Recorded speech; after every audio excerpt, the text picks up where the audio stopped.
রাধে রাধে বন্ধুরা, আজকে মশলা পটল রেসিপি দেখাবো। কড়াইটা গরম হয়ে গেছে, তেল দিব। আশা করি ভগবানের কৃপা তোমরা সবাই ভালো থাকো আর ভালো আছো, এই মনের ইচ্ছা। তেলটা গরম হয়ে গেছে, 3টা মতো শুকনো লঙ্কা দিব। শুকনো লঙ্কাটা লাল লাল হয়ে গেছে, তেজপাতা দিব 2টো, আর একটু আদা,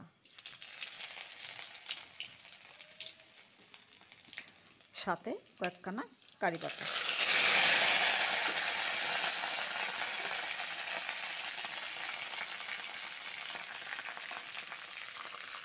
পাঁচ ছয় কুচি রসুন কুচি আর একটা মতন পেঁয়াজ ভালো করে ভেজে নিব। এখন পরিমাণ মতো নুন দিয়ে দিব আর 1 চামচের মতন হলুদ দিয়ে দিব। চুলার আঁচড়া করব ভালো করে। পেস্টটা আধা ভাজা হয়ে গেছে, একদম কড়া ভাজা হয়নি, মানে আধা ভাজাই করব। এখন পটলটা ঢেলে দিব, লম্বা লম্বা সাইজ করে কেটে নিয়েছি, পটলটা ঢেলে দিব।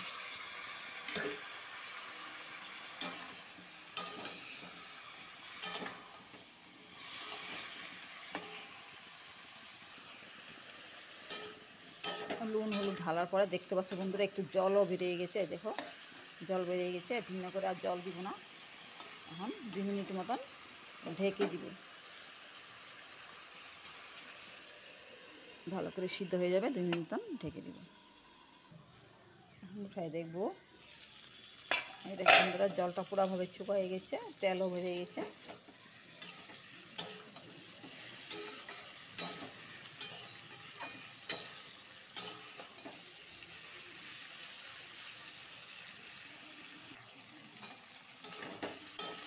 একটু ভাজা ভাজা হয়ে গেছে আর সিদ্ধ হয়ে গেছে, ভালো করে সিদ্ধ হয়ে গেছে, আর একটু বাকি আছে।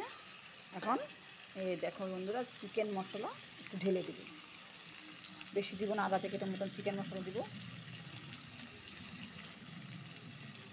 আর একটু বিরিয়ানি মশলা দিব,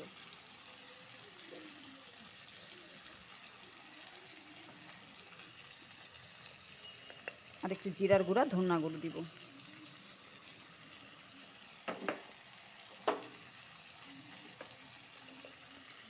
শুকনো লঙ্কার গুঁড়ো কালার আসার জন্য, একটু ঝালও হবে, দিয়ে দিব।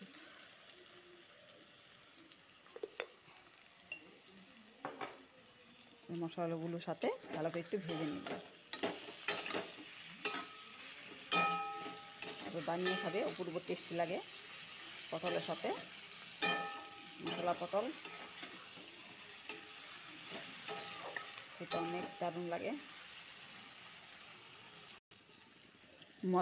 মশলাগুলোর সাথে ভালো করে ভাজা হয়ে গেছে। এখন আধা চামচের মতন ঘি দিয়ে দিব।